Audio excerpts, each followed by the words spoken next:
Sí. Agradezco a la comunidad de Manuel. Ya lo vimos el Pan. La oportunidad que brindan de exponer hoy aquí.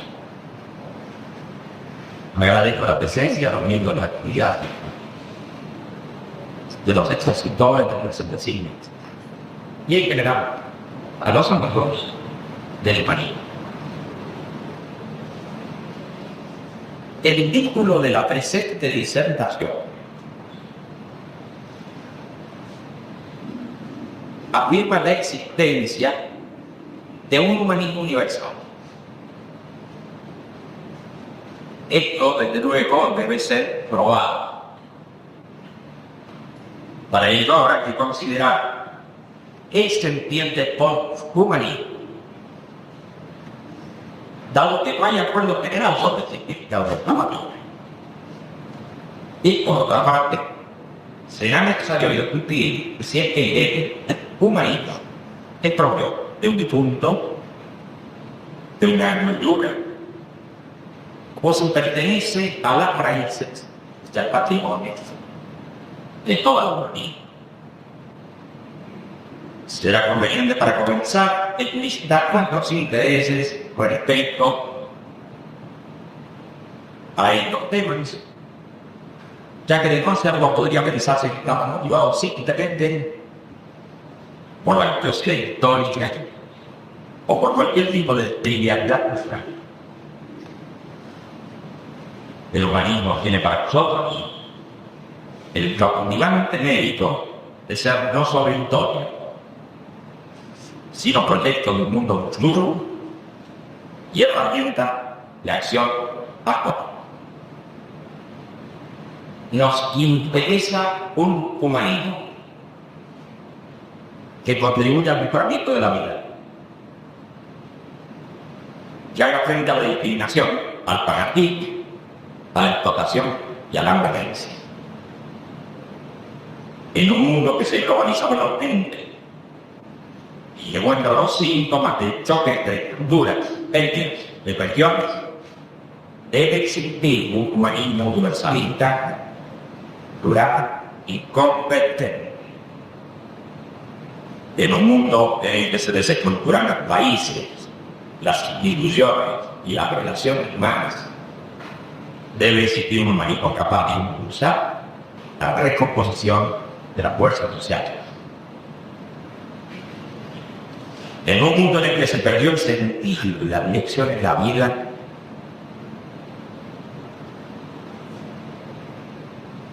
debe existir un humanismo apto para crear una nueva atmósfera de reflexión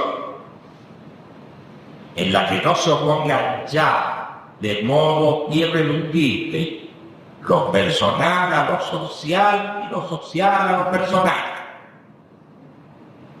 Los intereses del humanismo creativos no, un humanismo repetitivo, y no el humanismo que, teniendo en cuenta paradojas de la época, aspire a resolverlas.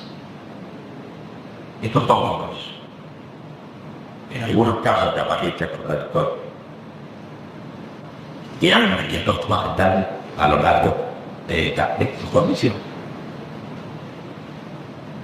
Al preguntar, ¿qué entendemos ahora por país? Vamos a buscar la origen también al estado actual de la cuestión. Empecemos como reconocido históricamente en Occidente, dejando las puertas abiertas a todo lo sucedido en otras partes del mundo, en la que la actitud humanista ya estaba presente antes del acuñamiento de palabras como humanismo, humanista y otras partes del tiempo. En lo referente a la actitud que menciono y qué posición común de los humanistas de las distintas culturas, debo destacar la siguiente característica: ubicación del ser humano como valor y preocupación central. Segundo, la afirmación de la igualdad de todos los seres humanos. Tercero, reconocimiento de la diversidad personal y cultural. Cuarto, tendencia al desarrollo del conocimiento por encima de lo asentado como verdad absoluta. Quinto, afirmación de la libertad de ideas y creencias. Sexto, repudio a la violencia.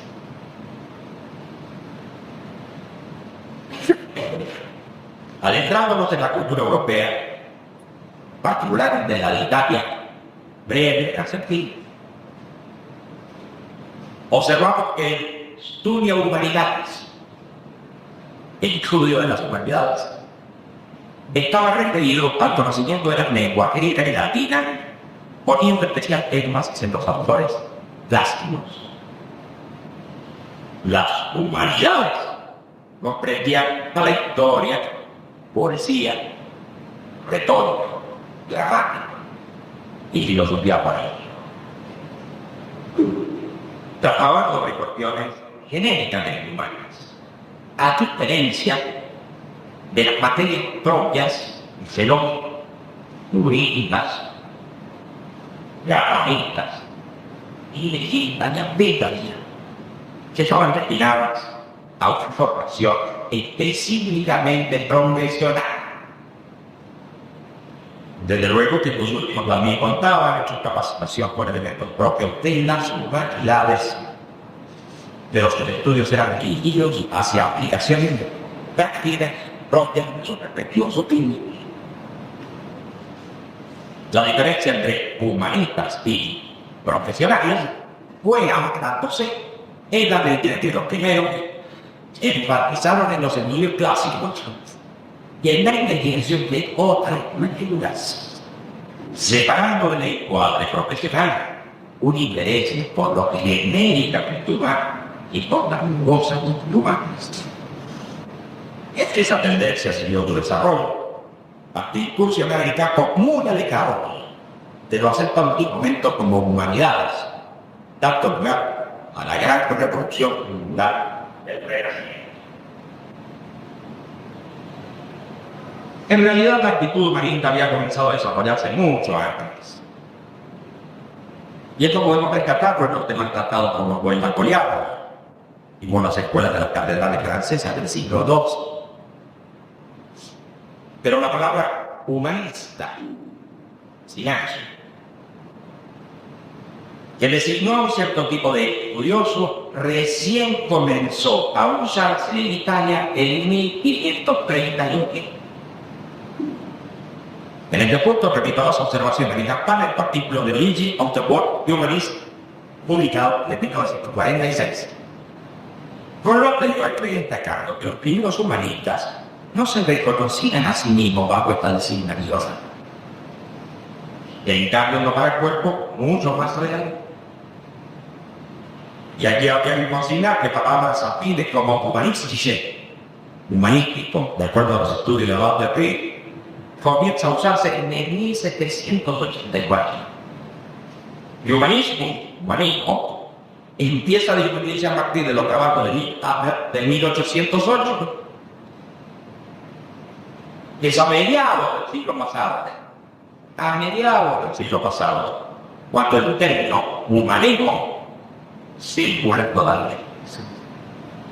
Estamos hablando por lo siguiente de designaciones recientes, muy recientes, y de interpretaciones de fenómenos que seguramente fueron vividos por sus protagonistas de un modo muy diferente a cómo lo consideró la historiología o la historia de la cultura del siglo pasado. Este punto no me parece ocioso y quisiera retomarlo más adelante al considerar las significados que ha tenido hasta hoy el humanismo.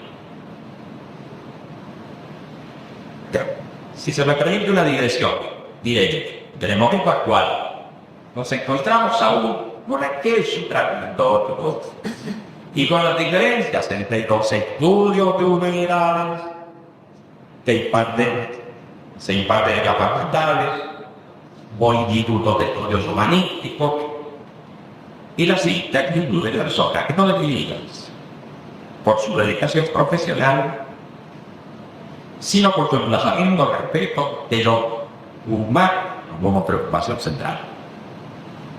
Cuando hoy alguien se define como humanista, no lo hace por referencia a su estudio de humanidades. Teóricamente, un estudiante o estudioso de humanidades no por ello se considera humanista. La actitud humanista es difusamente comprendida como algo más amplio, casi totalizador, más allá de las especialidades universitarias. En el mundo académico occidental se puede llamar humanismo a este proceso de transformación de la cultura.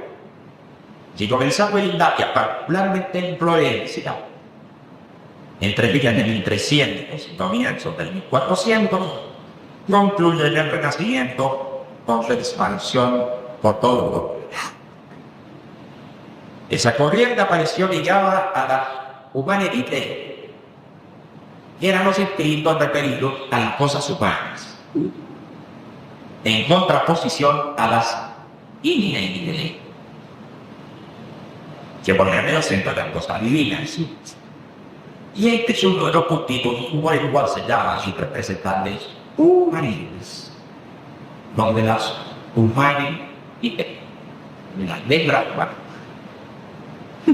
desde esa interpretación,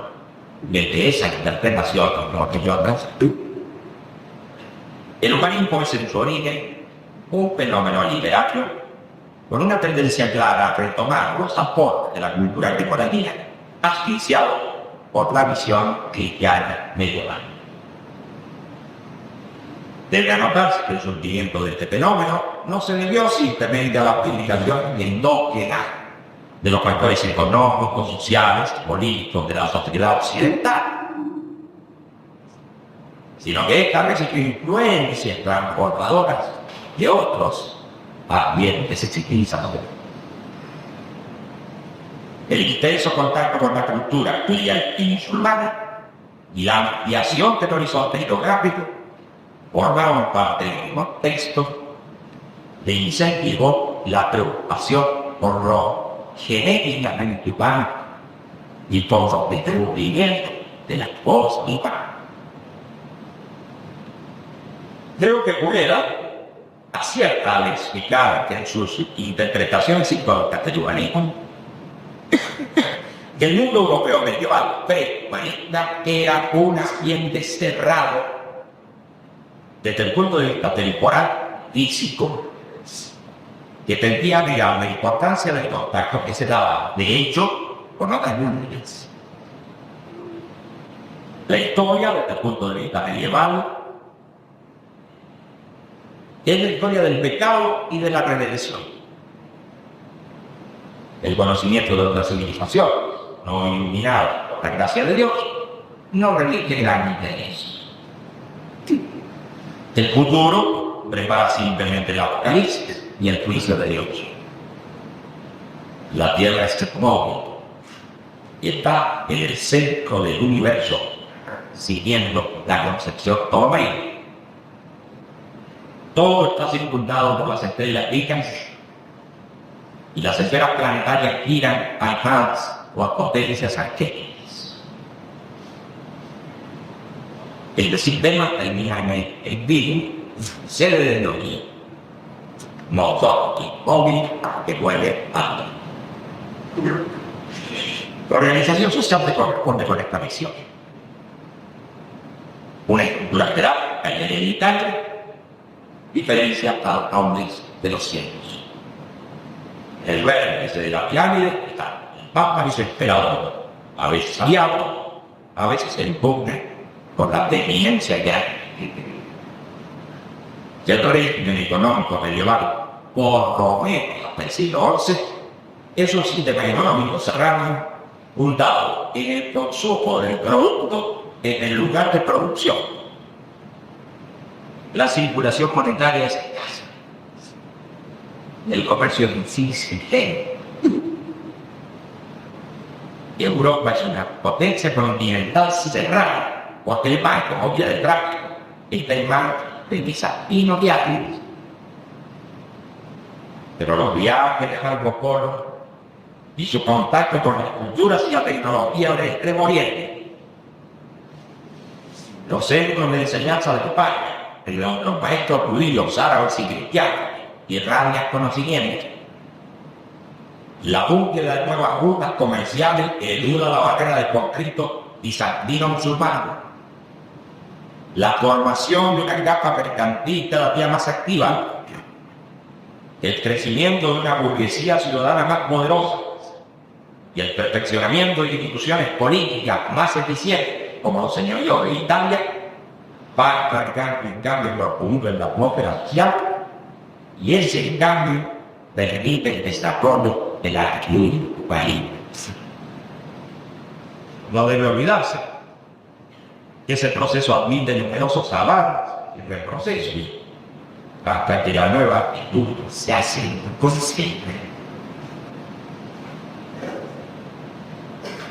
100 años después de la carta, 1304, 1354, 100 años después de la carta, exige un conocimiento 10 veces mayor de los clásicos que a lo largo de todo el periodo anterior de 1000 años. Están buscando los antiguos códices tratando de corregir una memoria deformada. Y con ello inicia una tendencia de reconstrucción del pasado y un nuevo punto de vista del fluir de la historia, atacado a la sazón por el hominismo de la época. Otro de los primeros humanistas, Manetti, en su obra De Dignitatis et Excellentia Hominis, la dignidad y excelencia de los hombres, reivindica al ser humano contra el contexto multi, el desprecio del mundo, predicado por el hombre notario, posteriormente el Papa conocido como Inocencio III.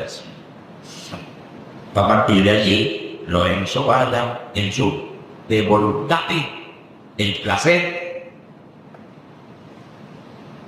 ataca el concepto esto del dolor vigente en la sociedad indígena. Y así, mientras ocurre el cambio económico y se modifican las estructuras sociales, los humanistas concientizan ese proceso, generando una cascada de revoluciones en la que se perfila esa corriente que sobrepasa el ámbito de lo cultural y termina poniendo en cuestión las estructuras del poder en manos de la Iglesia y el monarquismo. Numerosos especialistas han destacado que ya en el humanismo pre-renacentista aparece una nueva imagen del ser humano y de la personalidad humana. La esta se la construye y se la expresa por medio de la acción.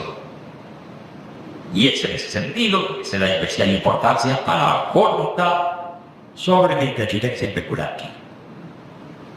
Por otra parte, existe una nueva actitud frente a la naturaleza.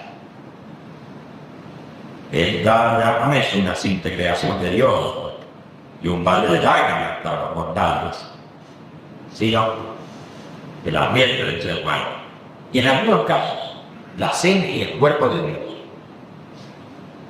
Por último, ese nuevo emplazamiento frente al universo físico fortalece el estudio de los distintos aspectos del mundo material, del bien que identificamos como un conjunto de fuerzas inmanentes que no requiere la contención de conceptos teológicos. Esto va a allá la clara orientación hacia la experimentación y una tendencia al dominio de las leyes naturales. El mundo es ahora el proyecto del hombre y este debe dominarlo mediante el conocimiento de las ciencias. por su orientación comentada, los estudiosos del siglo XIX encuadraron no solamente a numerosas personalidades literarias del Renacimiento como humanistas, sino que al lado de Nicolás de Cusa, Rodolfo Agrícola, Juan Euclid, Erasmo, Thomas More, Jacques Lecoeur, Jean Piaget, Juan Vives, colocaron también a Galileo y a Leonardo. Es sabido que estos temas implantados por los humanistas siguen adelante y terminan inspirando a los enciclopedistas y a los revolucionarios del siglo XIX. Pero luego de las revoluciones americana y francesa, comienza esa declinación en la que la actitud humanista se sumerge. Ya el idealismo crítico, el idealismo absoluto y el romanticismo, inspiradores a su vez de filosofías políticas absolutistas, han dejado atrás al ser humano como valor central para convertirlo en el fenómeno de otras potencias. Esa cosificación, ese ello, en lugar de virtud, como destacar agudamente para mi Google, se instala a nivel planetario. Pero la tragedia de las dos guerras mundiales mueve de raíz a la sociedad y el resurge frente al absurdo, la pelea por el significado del ser humano. Negocios presentes de llamadas filosofía de la existencia. Sobre la situación contemporánea, el humanismo volvió al fin de la exposición. Por ahora quisiera destacar algunos aspectos fundamentales del humanismo, y entre ellos encontramos su actitud anti-discriminatoria y su tendencia a la universalidad. El tema de la mutua tolerancia y de la posterior convergencia es un claro humanismo. Y por ello quisiera traer nuevamente a ustedes lo explicado por el doctor Bauer en su conferencia del TED de Roquille. Él dijo: en la sociedad feudal musulmana, particularmente en España, la situación de los judíos horrible, de su marginación social, ni siquiera se puede hablar, como tampoco de la cristiana. Y solo excepcionalmente podían surgir tendencias que hoy llamaríamos fundamentales. La religión dominante no se identificaba con el orden social en la misma medida en que ocurría en esta Europa cristiana.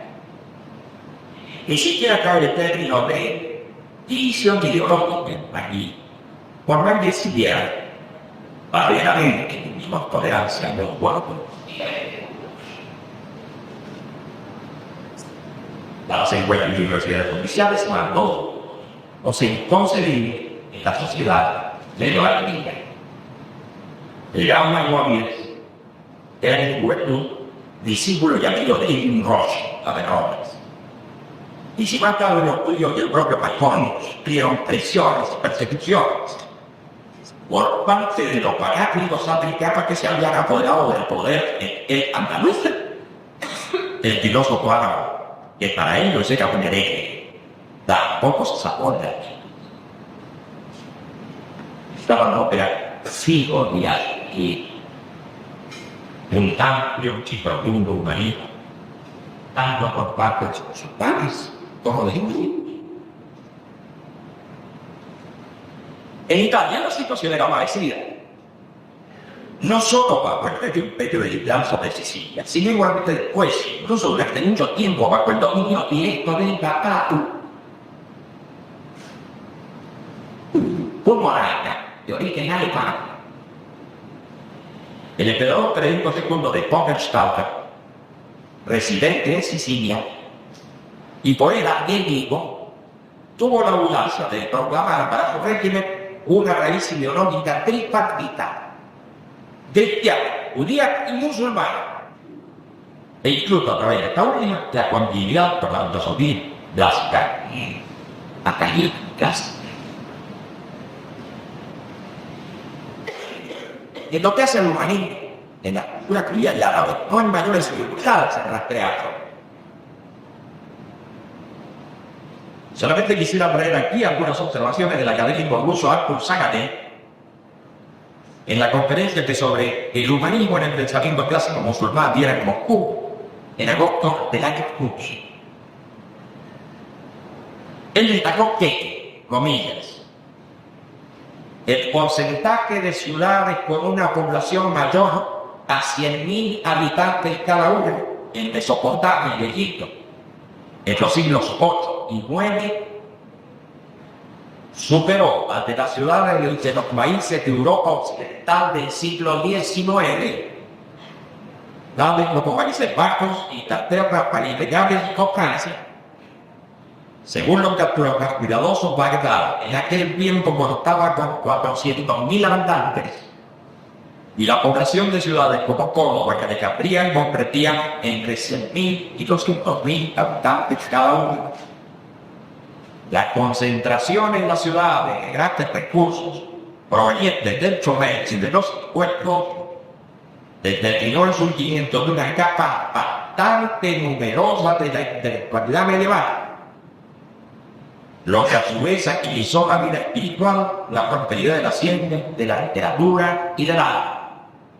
Hay que señalar que el mundo musulmán medieval no conoció una división en cultura urbana y cultura opuesta a los habitantes de las ciudades en lo que hace a sus orientaciones de valor, tales como las que representaron en Europa los habitantes de monasterios y los de castillos ciudades. Los portadores de la educación teológica y los grupos sociales, análogos a los tales en Europa, en el mundo musulmán vivían en las ciudades y experimentaban la influencia poderosa de la cultura urbana. Sobre las orientaciones de valor de los habitantes de las ciudades urbanas podemos buscar por el grupo de referencia al cual literal se quería invitar, que cargaba los caracteres del conocimiento y moral de los griegos y negaron en la palabra paideia y los latinos en la palabra humanitas. Los divulgadores de ideas humanistas insistían en el destino terrenal del ser humano, y esto conducía a veces al escepticismo religioso y a la aparición de la gente de moda que ostentaba su ateísmo.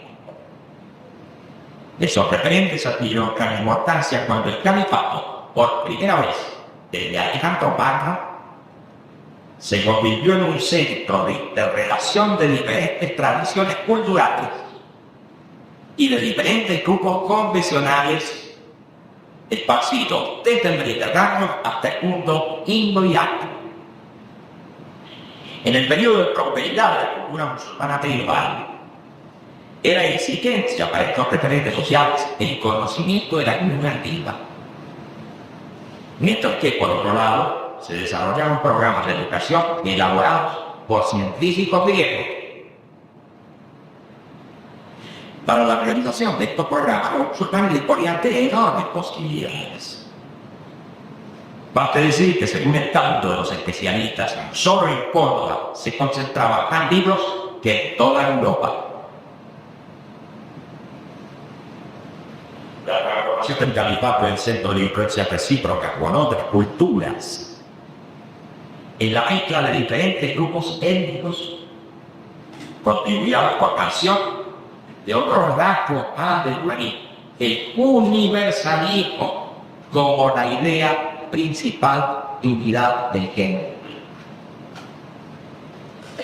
En la vida real, a la formación de esta idea correspondió el hecho de que las tierras habitadas por musulmanes se extendían desde el río Volga en el norte hasta Madagascar en el sur, de la costa atlántica de África en el occidente hasta la costa pacífica de Asia en el oriente.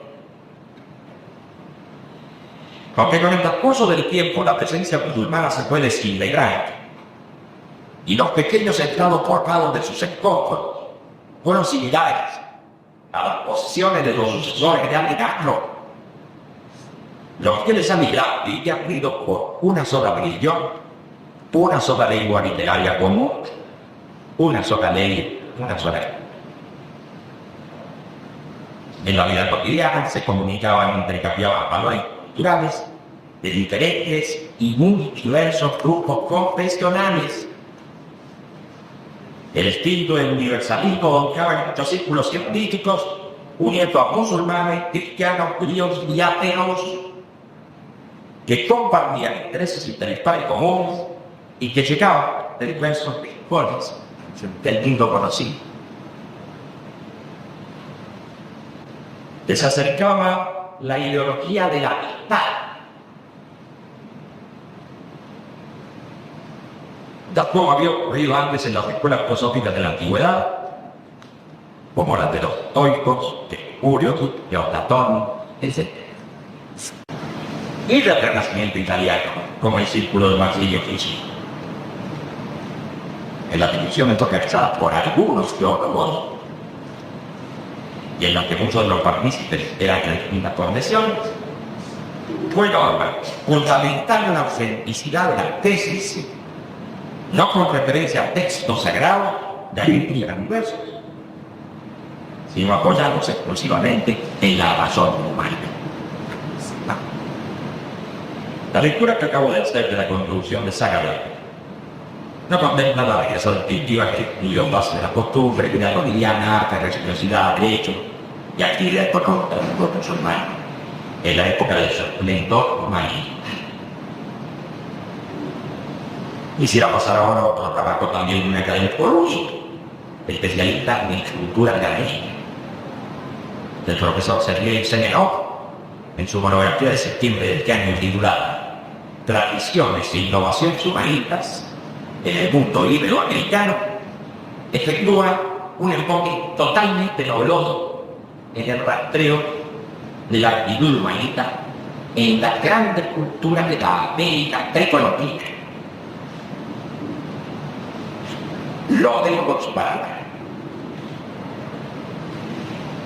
Comienzo.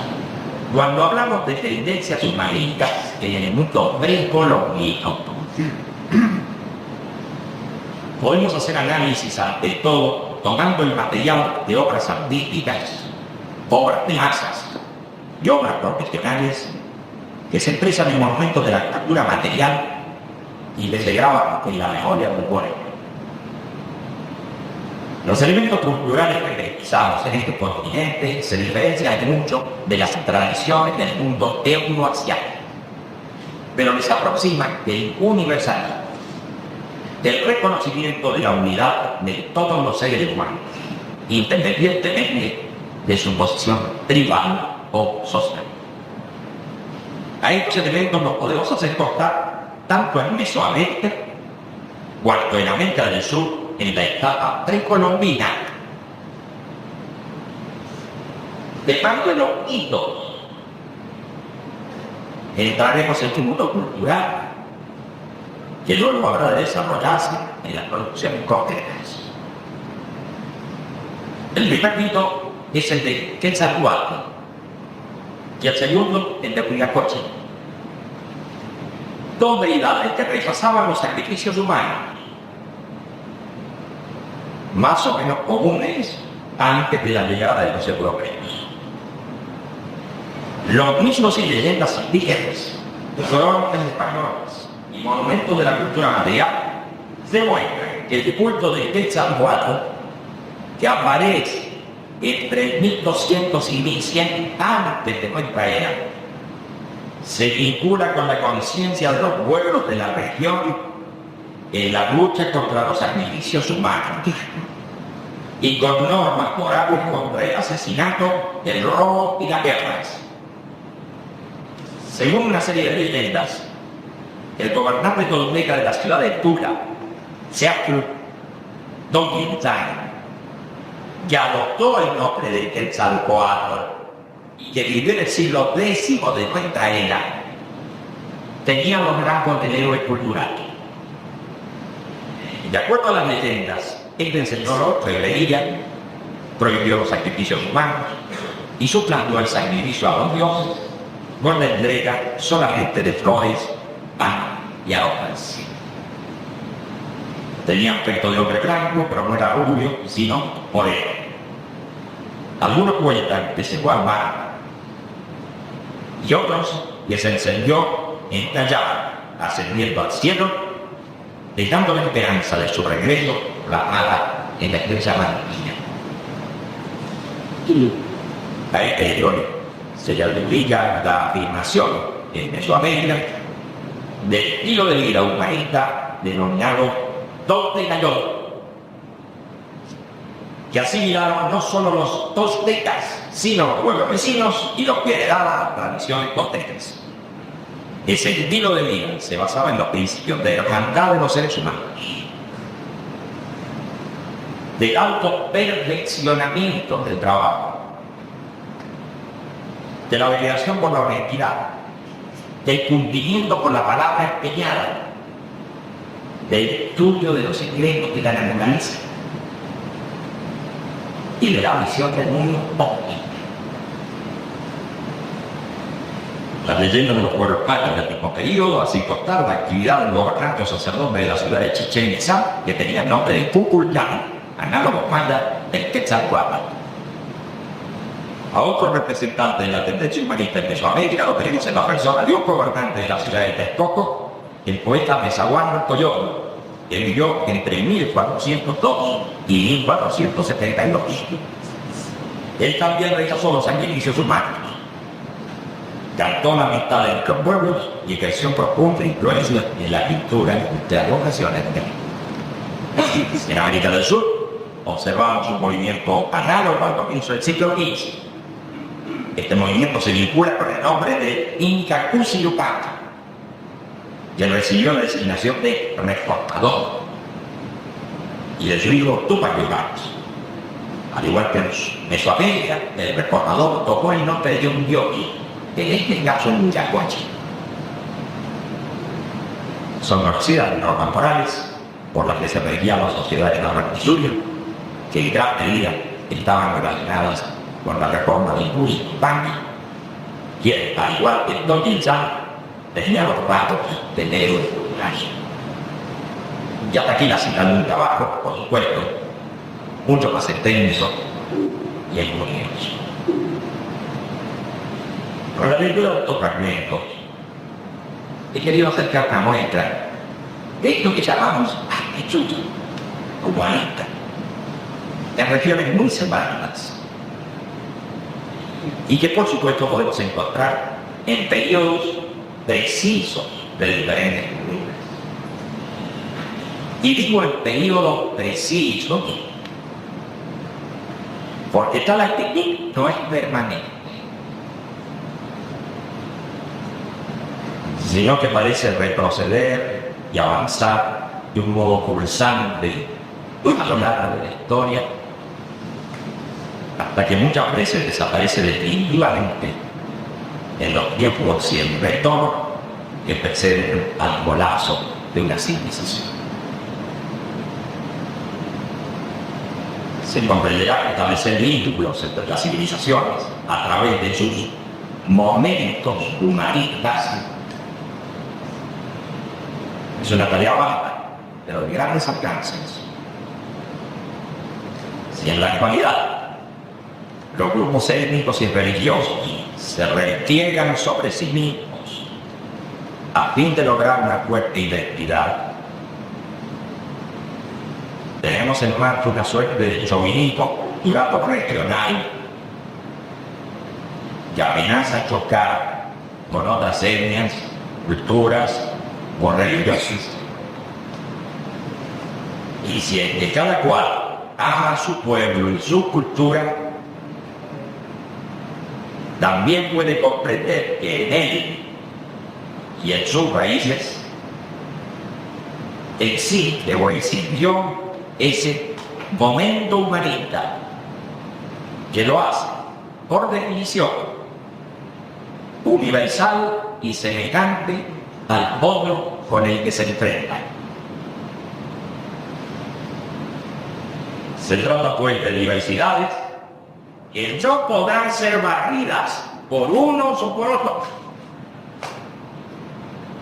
Se trata de diversidades que no son una rémora, ni un defecto, ni un retraso, sino que constituyen la riqueza misma de la humanidad. Allí no entenderá el problema. Si no hay la sí que contingencia de tales diversidades, en base a la consideración de los comunes momentos humanitas.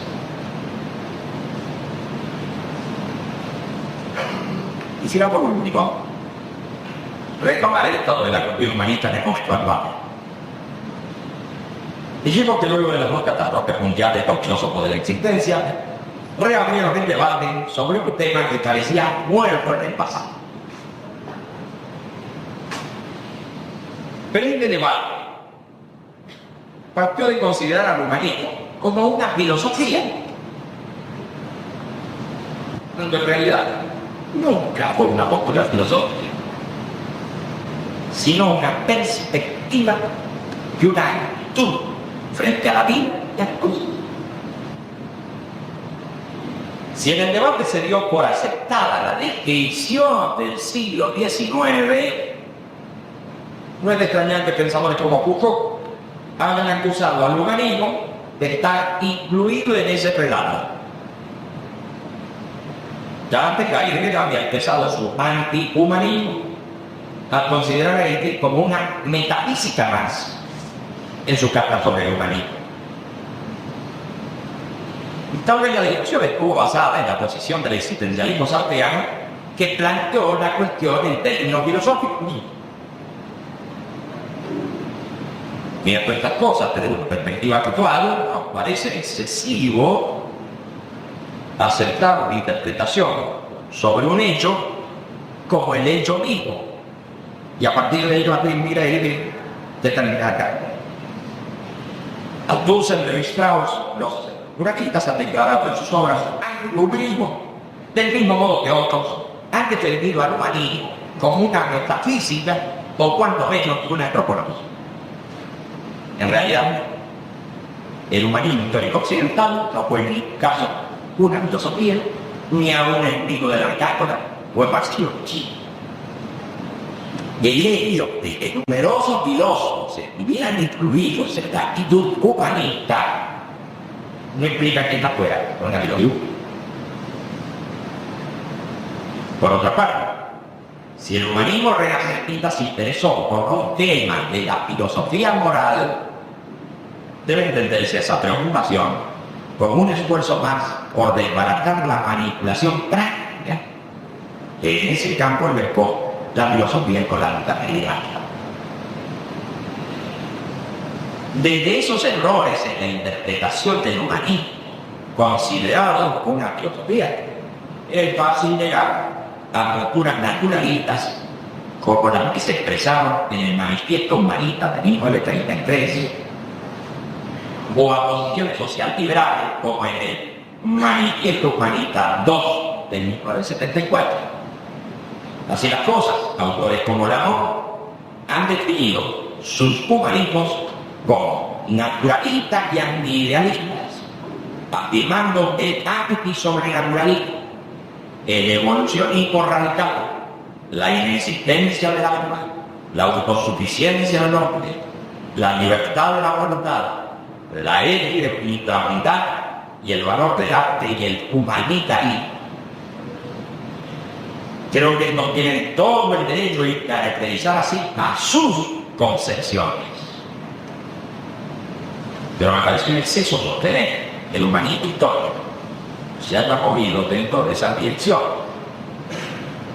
Por otra parte, pienso que la proliferación de humanismo en los años recientes es del todo legítima, siempre que esto se presente como particularidades y sin la pretensión de absolutizar al humanismo general. Por último, también creo que el humanismo actualmente está en condiciones de devenir en una filosofía, una moral, un instrumento de acción y un estilo de vida. La reducción filosófica con un humanismo histórico y además localizado ha sido más lugar de año. El debate recién comienza ahora y las objeciones del antihumanismo tendrán que identificarse ante lo que plantea un nuevo humanismo universalista. Debemos reconocer que todas estas discusiones siguen estando pronunciadas y que ya lleva bastante tiempo este asunto de que el humanismo nace en un punto, se difunde en un punto y tal vez se quiera exportar al mundo como un modelo de ese punto. Consideramos que el copyright, el monopolio de la palabra humanismo, está centrado en un área local. De hecho, hemos estado hablando del humanismo occidental, europeo y en alguna medida ciceroniano. De que hemos obtenido que el humanismo nunca fue una filosofía, sino una perspectiva y una actitud frente a la vida, no podemos entender nuestra investigación a otras religiones y el reconocer que esa actitud se manifiesta de modo similar. En cambio, al indicar al humanismo histórico como una filosofía y además como una filosofía específica de Occidente, no solo dejamos, sino que ponemos una barrera intranqueable al diálogo con las actitudes humanistas de toda la cultura de la tierra. Si me permite insistir en este punto, es por las consecuencias, no solamente teóricas, de las póstulas antecitadas antes de vienen, sino por sus consecuencias prácticas y de realización. En el humanismo histórico existía la fuerte creencia de que el conocimiento y el manejo de las leyes naturales llevaría a la liberación de los libres. ¿Qué tal conocimiento es para la y una había que aprender de todas? Pero hoy hemos visto que existe una manipulación del saber, del conocimiento, de la ciencia, de la tecnología. Que este conocimiento ha servido a menudo como instrumento de dotarlo. Ha cambiado el mundo y se ha acrecentado nuestra experiencia. Algunos creyeron que la religiosidad embrutecía la conciencia y para imponer paternalmente la libertad arrepentieron contra las religiosas. Hoy el régimen de estas reacciones religiosas que no respetan la libertad de conciencia ha cambiado el mundo y se ha acrecentado nuestra experiencia. Algunos pensaban que toda diferencia cultural era divergente y habían unido para todos los estilos de vida. Hoy se manifiestan violentas reacciones mediante las cuales las culturas tratan de imponer sus valores sin respetar una diversidad. Ha cambiado el mundo y se ha acrecentado la experiencia. Dios, frente a esta trágica subversión de la razón, frente al crecimiento del síntoma neoirracionalista que parece invadirnos, todavía se escuchan los ecos de un racionalismo primitivo en el que fueron educadas varias generaciones.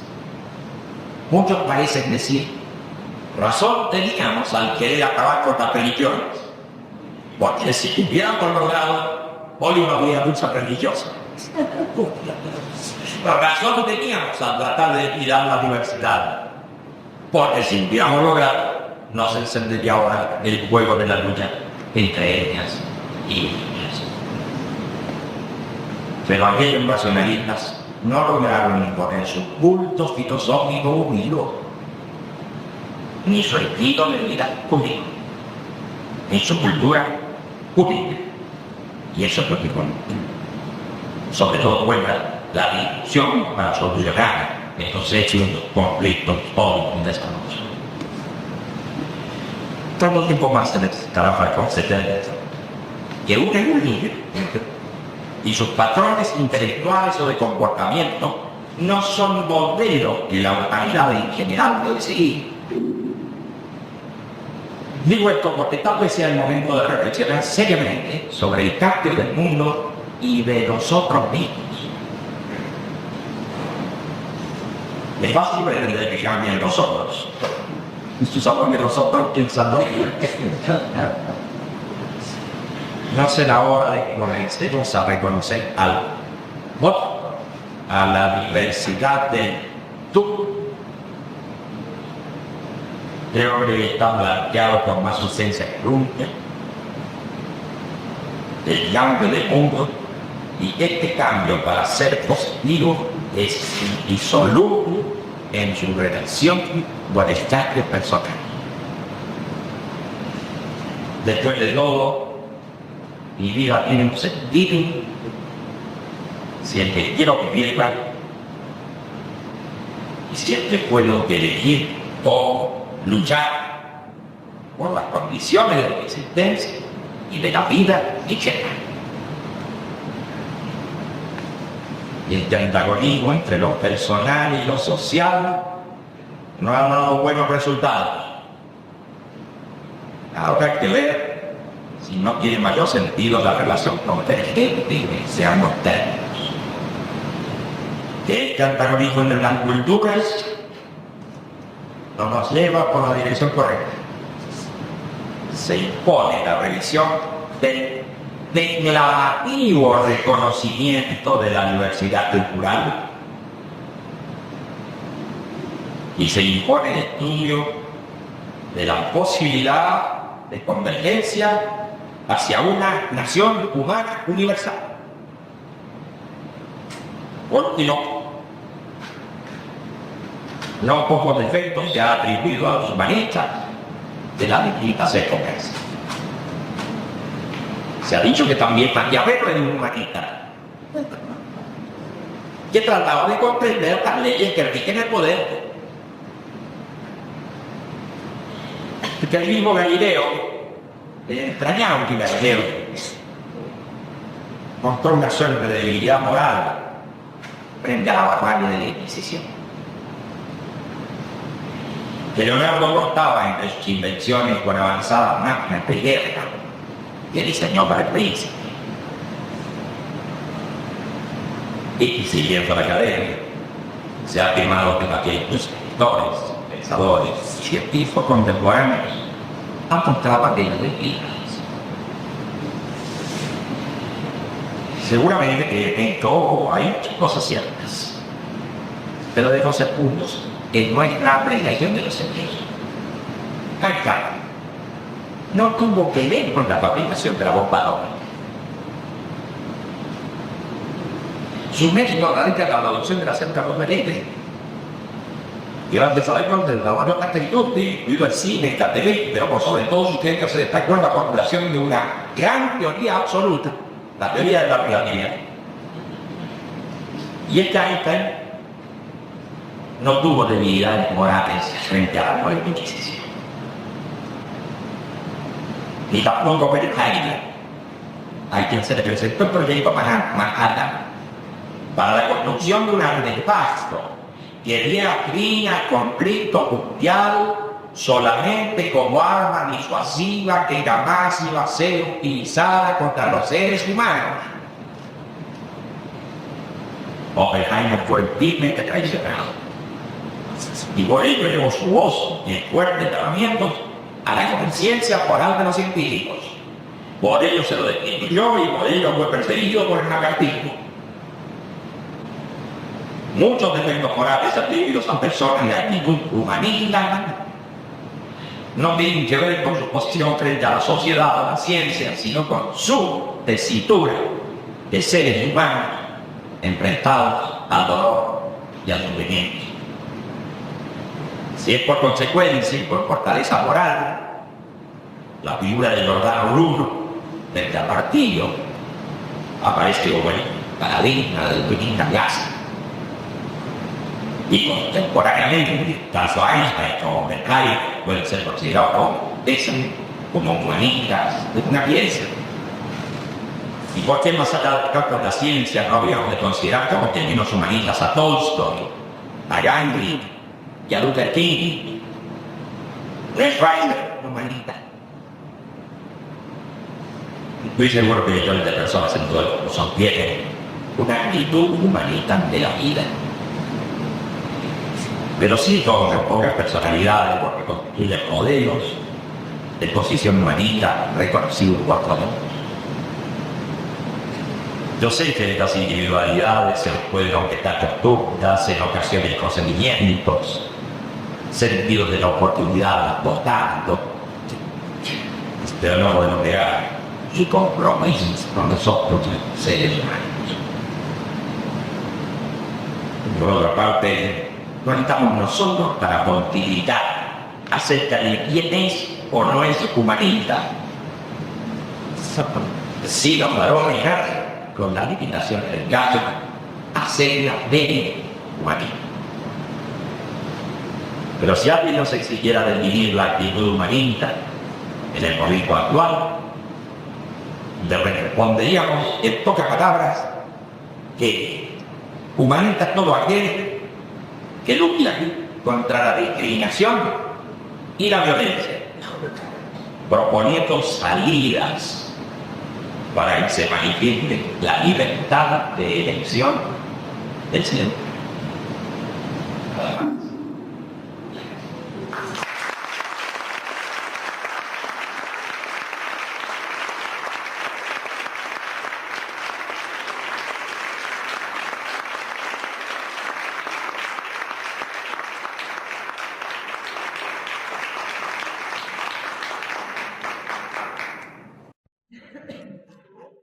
Vamos a invitar a preguntas ya.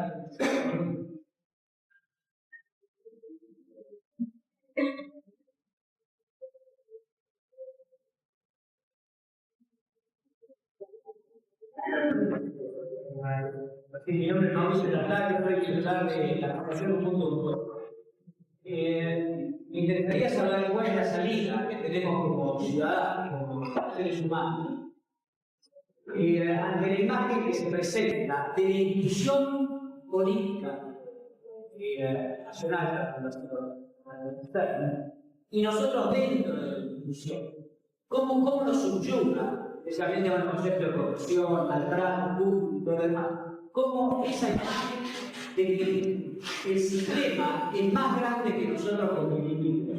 ¿Cómo podemos transformarla para transmitir esa idea de que el ser humano está por sobre todas estas estructuras atrás? Es muy difícil para mí poder responder en lo concreto a soluciones puntuales. Pero yo he visto, por ejemplo, en una situación muy precisa que se dio en este país, con el señor presidente, que de alguna manera justificó el hecho de la guerra sucia y todo aquello, pero hay cosas concretas y precisas, donde un rabino violento, valiente, lanza su solicitada y desafortunadamente la lanza solo, protestando con todo el riesgo. Eso lo hemos visto. Si todo el mundo procediera así, creo que la cosa sería bastante más. Así que hay individualidades que se manifiestan, enhorabuena, pero sí instituciones. Me parece a mí que los miembros de tales instituciones seguramente tienen sus principios y tienen sus declaraciones de principios, sus ideales. Deberían también trabajar en bloques. Por ejemplo, tenemos.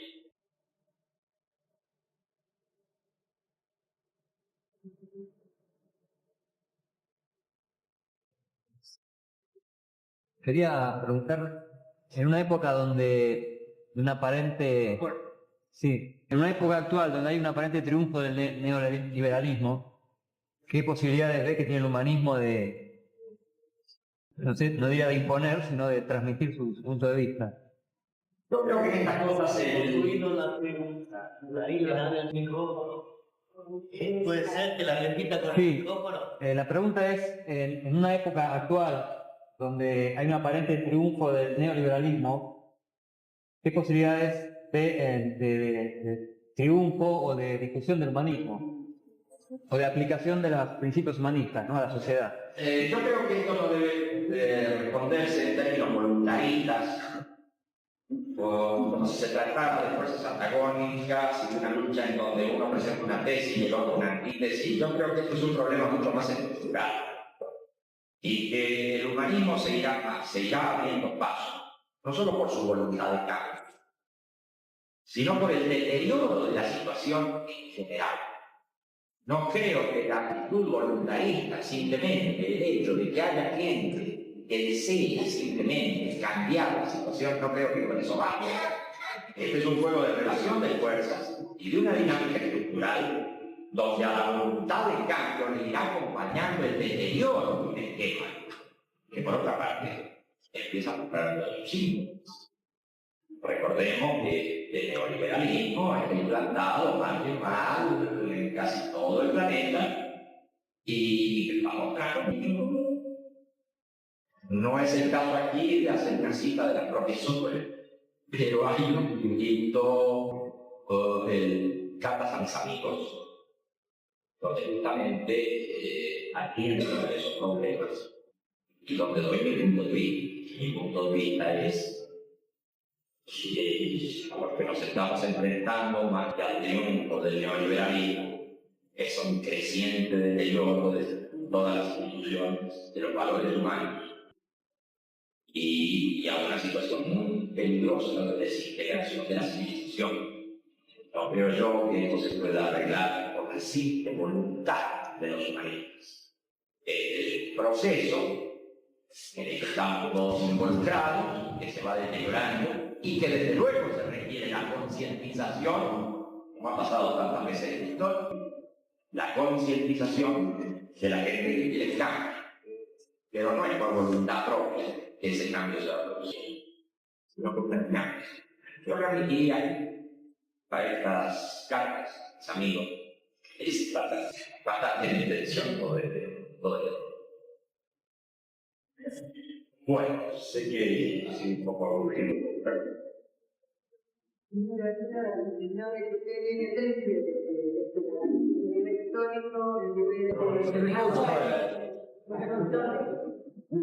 ¿Por qué no pide el vino?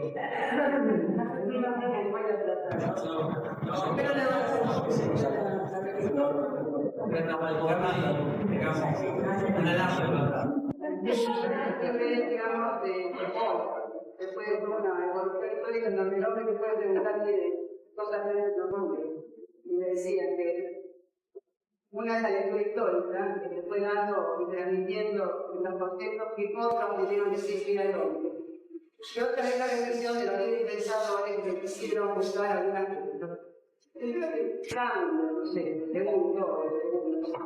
si no tiene que ver con que lo que menos nos enseñan es que es ser humano. Es que es ser humano, por lo tanto, si no se dice ser humano, se puede obtener de ser humano. Entonces creo que empieza la pregunta, ¿qué es ser un ser humano? Y ahí empiezo a preguntarme que no tendríamos que transformar el concepto de humano en un robot. Sí, creo que es una pregunta muy pertinente. Desde luego que en una pequeña exposición como esta no se ha podido entrar en el tema. Lo que nosotros pensamos, de todas maneras, a modo de diálogo entre amigos, puedo entenderlo. Nosotros pensamos que el ser humano es un ser sin naturaleza. Que la naturaleza del ser humano es su historia. Que es un ser histórico sin naturaleza fija, con una intención capaz de modificar los tiempos presentes. Y que la historia, a su vez, de ese ser humano, es la historia de la lucha contra el dolor y el sufrimiento. acumulación de experiencia en esa enorme conciencia social de la especie de la especie humana. La acumulación de experiencia se ha ido logrando en la lucha considerable del dolor. Esa es aproximadamente la idea general que tenemos sobre el ser humano. No creemos en una naturaleza fija, histórica. Y por lo tanto, todas las instituciones, producto de la acción humana, son también históricas y no naturales. ¿Cómo podría una vez haberse definido así al ser humano? Como ser histórico, intervenir, con conciencia del futuro o con imaginación del futuro, con transformación de los tiempos presentes por sus proyectos. ¿Cómo podríamos, después de haber definido así al ser humano, pretender que existiera un derecho natural, una sociedad natural, unas instituciones naturales? El ser humano no tiene naturaleza, sino que tiene historia, todo modifica, todo transforma. Y cosas tales como la célula fundamental de la sociedad por derecho natural, que es la familia, es una cosa sumamente cambiante a lo largo del tiempo. Ustedes saben muy bien cómo las familias eran de amplias en su momento, cómo se fueron restringiendo, cómo las sociedades agrícolas pasaron a las sociedades urbanas, cómo hasta la propiedad horizontal ha ido recortando a los tíos, a los abuelos y ha ido concentrando las cosas. ¿De qué célula fundamental de la sociedad estamos hablando? Si echamos una corta mirada, hablemos de los 3 millones de años de antigüedad de la humanidad. Hablemos de estos últimos años, si echamos una rápida mirada, veremos cómo va mutando esa supuesta célula fundamental, natural de la sociedad. Por otra parte, un ejemplo traído del biologismo, esto de la célula. Quiero decir con esto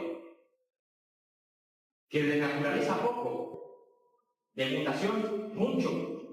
Por lo tanto, todas las producciones humanas y también las instituciones están sujetas a cambio. Y si las mismas religiones que reflejan la aspiración del ser humano hacia un mundo mejor, o bien son realmente una posibilidad en otro sentido, son también históricas. Y pienso yo deben sufrir su mutación histórica y su transformación, no son naturales. Y en ese sentido, nada hay eterno en el hombre, salvo su posibilidad. Lo cual además es muy bonito. Así que estoy de acuerdo totalmente con el tema de que define al ser humano. Entre lo que estoy y deseo ser. Y lo que me muestra que puedo ser. Para poder yo sentir que si soy humano, un humano, tengo que pasar muchísimos años de aplastante humanismo, entre comillas, para poder saber mucho de nuestro humanismo. Porque en realidad, por definición, yo digo lo que digo, pero que nadie se me dice. Yo creo que hay humanistas empíricos, hay gente que ama a su prójimo, hay gente que cree en el progreso social, hay gente que piensa en lo importante que es tener el mundo de la cultura en manos de todo el mundo. Yo creo que hay muchísimos humanistas en ese sentido, por más que no lo formule teóricamente. Y en cuanto que primero quiere ser humano y luego humanista y todo aquello, creo que el hecho de ser humano, si atendemos bien a nuestras voces externas y sobre todo a las necesidades externas, creo que necesariamente para que se pueda vivir.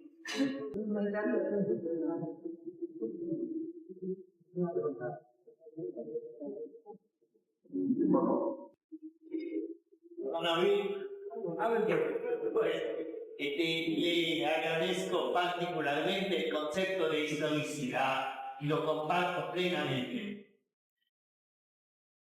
Sin embargo, creo ver un fenómeno muy interesante que, por supuesto, el concepto de fin de la historia de sus razones pero siempre se ha dicho en base a la historicidad que la moral no es una fuerza en sí y creo que tenemos que mantener ese. lo que está ocurriendo hoy es que el deterioro de las condiciones sociales, en su reflejo de las condiciones morales, ha llegado a tales extremos que la simple negación de esa perversa existencia a la cual hemos llegado conduce a la existencia de que la moral sea algo que nunca ha sido una fuerza en sí. Por eso yo creo observar que junto con las ideas revolucionarias, en el sentido de transformar, de emancipar, y que aparecen ideas conservadoras que por su efecto concreto resultan revolucionarias por el simple hecho de negar este extremo deterioro al cual hemos llegado. Entonces, posiblemente la historicidad, o sea, la relatividad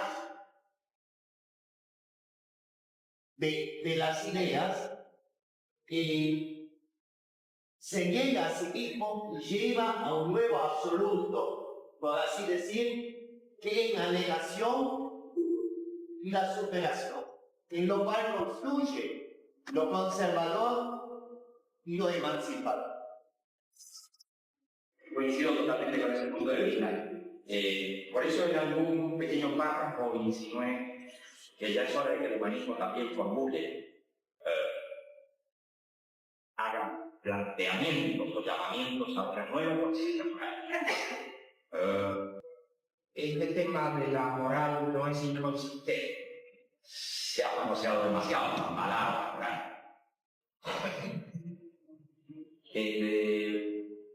Con importancia muy grande por todo lo que apunta. Existió algo que luego con el tiempo se llamó la regla de oro. La moral en los pueblos. Trata a los demás como quiere que se trate. Aparentemente es una cosa muy antigua, que si todo ha cambiado y si todo es histórico, no podríamos apelar a ello. Sin embargo, ese trata a los demás como quiere que te trate, está de algún modo muy cerca de lo que es la conciencia y la estructura del ser humano, que no es un ser cerrado, sino que es un ser social, es un ser abierto al mundo, y al ser abierto al mundo tiene reconocimiento en el otro de lo que él es. Ese trata a los demás como quiere que te traten, no tiene solamente una enorme potencia moral, sino que está muy cerca de lo que hoy podríamos llamar una descripción fenomenológica de la estructura del ser humano, la relación con el otro, y no de ninguna manera el individuo, como se nos ha estado haciendo ver hasta ahora. Creo efectivamente que se impone la reformulación de una moral, el relanzamiento de una. Y sin embargo también creo que hay ciertos preceptos históricos que podemos tener en cuenta muy seriamente, como el trata a los demás. Y creo que se puede tener en cuenta, por muy antiguos que sean, se los puede tener en cuenta porque se acercan, se aproximan mucho a una descripción de lo que hoy entendemos que es el ser humano. No un individuo aislado, sino un individuo en relación con el otro. Y en esa relación con el otro, en él me reconozco. El componente social de ese mandato es para nosotros de mucha importancia.